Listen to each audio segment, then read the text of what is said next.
ভারতের কূটনীতি বোঝা কোনো জটিল বিষয় না, কিন্তু আমার বুবু কাটাল রানী হাসিনা এই সহজ বিষয়টাকে আমাদের কাছে জটিল করে তোলার চেষ্টা করেছেন। অবশ্যই এটা ভারতেরই বুদ্ধি। তিনি নাকি ভারতকে যা দিচ্ছেন তা তারা সারা জীবন মনে রাখবে, তাই না? হ্যাঁ, দেখেছেন তো কি দিছে আর আমরা কি পাইছি তা আজকে দেখব। এই ভিডিওটা শুধু আমাদের সরকারের জন্য না, কূটনীতিকদের জন্য না, বরং কৃষক, ছাত্র, জনতা সহ বাংলাদেশের সকল নাগরিকের জন্য গুরুত্বপূর্ণ। কেন? কারণ আমাদের একমাত্র শত্রু হইল ভারত। জি না, আমরা একা তাকে শত্রু জ্ঞান করি না, তারাও আমাদের শত্রু হইলেই মনে করে। এই শত্রু শত্রু খেলা তারাই শুরু করেছে, আমরা শুরু করি নাই। এটা আমার অনুমান না, আজকে প্রমাণ করবো এবং সবাইরে জানাবো প্রমাণ সহকারে। না হইলে বিপ্লবকে ব্যর্থ করার যেসব চেষ্টা ভারত করবে তা মোকাবেলা করা আমাদের দিয়ে সম্ভব হবে না। গত 16 বছর হাসিনা যেভাবে আমাদের সরকারের সব দপ্তরে ভারতের স্থানীয় দালালদের ঢুকাইতেছে, তাতে আমাদের জন্য নতুন করে সব ঢেলে সাজানো ছাড়া কোনো গতি নাই। যাই হোক, অনেক কথা আছে, তাই চলেন প্রথমেই দেখে নিই ভারতের কূটনীতিক দর্শন কি বলে। তারা কিভাবে আমাদের দেশটাকে দেখে, তারা কিভাবে কূটনীতিকে দেখে, কূটনীতি তাদের কাছে কি। ভারতের কূটনীতিতে চাণক্য, কৌটিল্যকে তাদের মন্ত্রগুরু বলে মনে করে। এই কৌটিল্য হলো খ্রিস্টপূর্ব 300 শতাব্দীর দিকে ভারতবর্ষের রাজা চন্দ্রগুপ্ত মৌর্যের প্রধানমন্ত্রী। তিনি রাষ্ট্র পরিচালনার উপর একটা বই লিখেছিলেন, অর্থশাস্ত্র নামে। এই বইটা প্রায় দ্বাদশ শতাব্দী পর্যন্ত প্রাচীন ভারতে ব্যবহার করা হইতো। তবে ভারতে মুসলিম সাম্রাজ্যের বিস্তারের পর থেকে এই বইটা কেউ আর খুঁজে পাই নাই। মুসলমান শাসনকর্তারা ভারতের প্রাচীন ফিলোসফিকে জয় বাংলা করে দিছিল। যাই হোক, পরে 1905 সালে আবার সবার অজানা এই মাস্টারপিস ভারতের একজন কৃষক উদ্ধার করছিল এবং একজন সাধারণ ব্রিটিশ সেই বইটা ভারতে সংরক্ষণ করার ব্যবস্থা করে। আর বর্তমানে এই অর্থশাস্ত্র, কৌটিল্যের অর্থশাস্ত্র ভারতের প্রধানমন্ত্রী মোদী, পররাষ্ট্রমন্ত্রী জয়শঙ্কর থেকে শুরু করে অনেক নতুন পুরানো নেতার রাজনৈতিক আদর্শে পরিণত হয়েছে। ভারত আবার কৌটিল্য ইকোনমিক কনক্লেভ করার মাধ্যমে এই দর্শন সবার কাছে খাওয়াইতে চায়, দেখাতে চায় এটা আমাদের অরিজিনাল জিনিস, বুঝছাও। এটা ইন্টারেস্টিং গল্প বলি এই কৌটিল্য প্রসঙ্গে। চন্দ্রগুপ্ত মৌর্যকে কৌটিল্য মানে তার প্রাইম মিনিস্টার সামান্য পরিমাণে খাবারের সাথে একটু একটু করে আর্সেনিক মিশাই দিত, মানে সে বিষ যেটাকে বলে। কেন? উদ্দেশ্য ছিল যে একটু একটু করে বিষ খাওয়াইলে তার শরীরে বিষের বিরুদ্ধে একটা প্রতিরোধ ক্ষমতা গড়ে উঠবে, যাতে শত্রুরা তাকে বিষ প্রয়োগে হত্যা করতে না পারে। এটা কিন্তু খুব সাইন্টিফিক, কারণ আধুনিক চিকিৎসা বিজ্ঞানও মিথ্রিডাটিজম বলে একটা শব্দ আছে। এর মাধ্যমে অল্প অল্প মাত্রার বিষ গ্রহণ কইরা বিষের প্রতি প্রতিরোধ ক্ষমতা গড়ে তোলা সম্ভব। ঠিক যেভাবে অ্যান্টিবায়োটিক রেজিস্ট্যান্স হয় না ব্যাকটেরিয়ার, জীবাণুর, ওই রকম আর কি উঙ্কা। তো কথিত আছে যে একবার চন্দ্রগুপ্ত মৌর্যের রানী দুর্ঘটনাক্রমে ওই খাবারটা একটু খেয়ে ফেলে, আর্সেনিকযুক্ত খাবার। রানী তখন সন্তান সম্ভব ছিলেন, তো বিষের প্রভাব থেকে তার অনাগত সন্তানকে বাঁচানোর জন্য রানীর পেট চিরা কৌটিল্য শিশুকে বাইর করছিল। এটাই হইতেছে ইতিহাসের প্রথম সিজারিয়ান সেকশন, বুঝাও। এই ছেলের নাম হইতেছে বিন্দুসার। বিম্বিসার না আবার কলে বিন্দুসার। বিন্দুসারের ছেলে হইতেছে সম্রাট অশোক। বুঝা গেছে? জীবনানন্দের বর্ণনা সেন যখন পড়ি না, উটি লেখা আছে না, বিম্বিসার অশোকের ধূসর জগতে সেখানে ছিলাম আমি। এই বিম্বিসার অশোক বইলা একটা ধাঁধা লাগাই দেন কিন্তু জীবনানন্দ। বিন্দুসার অশোক হইলে পিতা পুত্র হইতো, তাই না? না করে একটা টুইস্ট দিছে বিম্বিসার কইয়া। এখানে এসে মনে হয় আসলে কি ঠিক পড়তেছি না ভুল পড়িছি না, তো সেই সময়টা ধূসর হয়ে যাওয়ার জন্য এরকম হয়েছে নাকি, বুঝাও। কি সুন্দর এটা কাব্যিক একটা মোহের মধ্যে ফেলা দেয়, বুঝেছেন? জীবনানন্দের এটা কলে মুন্সিয়ানা। তো আমার কাছে ওই যে পাখির নীড়ের মতো চোখ তুলে নাটোরের বনলতা সেন এই লাইনের চাইতে ওই যে বিম্বিসার অশোকের ধূসর জগতে এই লাইনটা আরো বেশি কাব্যিক বলে মনে হয়। যাই হোক, কাব্যবাদ দিই, হ্যাঁ, আসল আলাপে আসি। কেন কৌটিল্যের অর্থশাস্ত্র সম্পর্কে আমাদের জানা এবং বোঝা জরুরি। ভারত আমাদের শত্রু রাষ্ট্র না বন্ধু রাষ্ট্র? এই প্রশ্ন সবাই করলেও কোনো রাজনৈতিক দল কখনো সরাসরি উত্তর দিতে স্বাচ্ছন্দ্য বোধ করে না, ভয় পায় আর কি, কখন ভারত তাদের গদি নড়ায় দেয়। তাই বলে সবাই যে কবে যে ভারত আমাদের বন্ধু রাষ্ট্র, তাকালে না। এটাই আমাদের সমাজে ইনশাল্লাহ বলার মতোই সত্য।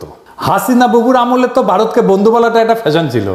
বাংলাদেশের কোনো জাতীয় অর্জনে ওই ভারতের প্রধানমন্ত্রী, রাষ্ট্রপতি থেকে শুরু করে মন্ত্রী, মুখ্যমন্ত্রী আগমন খুব কমন ছিল না, সাধারণ ঘটনা ছিল না। কিন্তু হঠাৎ কি হইলো যে ময়ূক পাগলা হইয়া গেল, এই দেখেছেন এডিটর সাহেব, এটা দেখান না, আমি তিরিং বিরিং করে লাফায় না, দেখান না। ও কলে তারেক হেভি টাপাইছে, ওই যে গণ অধিকারের তারেক, বুঝাও তারেকের ভিডিওটা দেখা, যে তারেক কি কইছিল যে জামাতকে আপনার পাঁচাত কামড় দিছে, দেখান না ওইটা। আরে বাবর কে? বাবর কে? কে? বাবর ভারতের বাপ। হ্যাঁ, বাবর ভারতের বাপ। বাবর আর ভারতের বাপ। আর আচ্ছা ঠিক আছে, আপনার ঠিক আছে। সমস্যা কি বলেন তো? আমার আমার আমার আমার সমস্যা হচ্ছে জামাতি এবং জেহাদিরা। বন্ধ করতে পারবেন? কেন জামাতিরা আপনার পাশে কামড় দিয়েছে বলেন? বিজেপির নেতারা উল্টা পাল্টা বলা শুরু করলো, এই দেখেন ভিডিও দেখেন। বাংলাদেশের সঙ্গে যুদ্ধ ভারতের কাছে তো কয়েকদিনের ব্যাপার নয়, কয়েক মিনিটেই ফয়সলা হয়ে যাবে।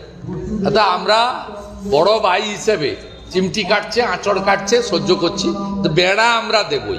বাংলাদেশের সীমান্তে কাঁটাতারের বেড়া বসানোর দরকার হইল, দেখেছেন? আরো কত কি। আসলে বাংলাদেশের সাথে ভারতের কোনো বন্ধুত্ব সম্পর্ক নাই, কখনো ছিল না। তবে ভালো সম্পর্ক আছে তার সেবাদাসী হাসিনা, তার দল আওয়ামী লীগের সাথে। আমাদের পররাষ্ট্র মন্ত্রণালয়ে যারা ভারতে কাজ করেছেন তারা সবাই জানেন যে ভারত আমাদের কতটা নিচু চোখে দেখে। যারা ঘুরতে গেছেন, চিকিৎসা নিতে গেছেন, তারা জানেন যে মুম্বাইতে তো বাংলাদেশের পাসপোর্টধারীদের তারা হোটেলে বুকিং পর্যন্ত দেয় না, দেখেছেন? হাসিনার আমলেও ভারত শুধু আমাদের থেকে সুবিধাই নিছে, কিচ্ছু দেয় নাই। ট্রানজিট নিছে, চট্টগ্রাম পোর্ট দিয়ে মালামাল পরিবহনের অনুমতি নিছে, বাংলাদেশকে ভারতের মনোপলিতে পরিণত করেছে, আমাদের সরকারি প্রতিষ্ঠানগুলোকে শেষ করে দিছে। বিনিময়ে আমরা কি ওই মুজিবের আমলে স্বাক্ষর করা ফারাক্কার ন্যায্য পানির হিস্সা পাইছি? পাই নাই। আমরা কি হাসিনার আমলে তিস্তা চুক্তি দিয়ে পানির ন্যায্য হিস্সা পাইছি? পাই নাই। তার কারণ কি? কারণটা হইতেছে কৌটিল্যের একটা থিওরি আছে, mandala theory. Mandala Nelson Mandela না, মান্ডালা মন্ডো থিওরি আর কি। তার মানে কোন রাজার পাশের রাজ্য তার বন্ধু না, পাশের রাজ্য হইল তার বন্ধু, বুঝছা? চলেন একবার ম্যাপ দেখে আসি। ভারতের আশেপাশে যত রাষ্ট্র আছে তার মধ্যে একমাত্র বাংলাদেশের সাথে তার কথিত বন্ধুত্ব ছিল, মানে একমাত্র সেবাদেশী হাসিনার মাধ্যমে সে বন্ধুত্ব ছিল। কিন্তু পাকিস্তান, নেপাল, ভুটান, শ্রীলঙ্কা, মালদ্বীপ, এমনকি মিয়ানমারের সাথে ভারতের অত ভালো সম্পর্ক না, তাই না? বন্ধুত্ব নেই। বাংলাদেশে ভারত প্রভু তার সেবাদাসী হাসিনাকে একটা চুষনি দিয়ে বুঝ দিছে, ওই যে তো বন্ধু। এটাও আসলে একটা কৌটিল্য মতে ভারতের পররাষ্ট্রনীতির একটা অংশ করে। এটা আমরা দেখবনি। হাসিনা ফাসিনা কিছু না, এটা বোঝার জন্য চলেন দেখি কৌটিল্যের পররাষ্ট্রনীতিতে কি লেখা আছে। কৌটিল্যের পররাষ্ট্রনীতিকে বলে 6-fold পলিসি, মানে 6 স্তরের পলিসি। এটা একটা সংস্কৃত খটোমটো বাংলা আছে, ষটগুণ্য সিদ্ধান্ত। যাই হোক, আমি ইংলিশটাই কব, কারণ ইংলিশে কইলে তো ঠিকই কইছি, তাই না? তো যাই হোক, এই 6-fold পলিসি অনুযায়ী পররাষ্ট্রনীতি 6 ভাবে পরিচালনা করা যায়, 6 ভাবে, বুঝছাও? কি কি? শান্তি, যুদ্ধ, নিরপেক্ষতা, আগ্রাসন, জোট এবং দ্বৈত নীতি। হ্যাঁ, বুঝছাও? 6টা। তো প্রথম আলাপ হইতেছে শান্তি নিয়ে, মানে কৌটিল্যের শান্তি নীতি কি কূটনীতিতে। কৌটিল্য কয় যে একজন রাজা তখনই শান্তি স্থাপন করবে যখন সে দেখবে যে শত্রু রাজা তার ক্ষতি করার সামর্থ্য রাখে। তার মানে হলো দৌড়ের উপরে রাখতে পারলে ভারত শান্তির কথা বলবে, বুঝছাও? 2001 সালে রৌমারিতে সীমান্তে আমাদের তৎকালীন বিডিআর এর মাইরের কথা মনে আছে না? এডিটর সাহেব মাইর হবে, মাইরের সাউন্ড হবে, কেমনে তাদের বিএসএফকে আমাদের বিডিআর জওয়ানেরা দৌড়ের উপরে রাখিছিল, মনে আছে না? হ্যাঁ, তো তখন ভারতের অনেক সৈন্য মারা গেলেও ভারত কিন্তু আমাদের সাথে শান্তি স্থাপন করেছিল, কারণ তারা বুঝেছিল যে বাংলাদেশ তাদের দৌড়ের উপরে, দাবরানির উপরে রাখতে পারে। তাইলে ইন্ডিয়ার সাথে শান্তি স্থাপনের একমাত্র পথ হইতেছে, একমাত্র রাস্তা হইতেছে ওরা দাবরানির উপরে রাখা।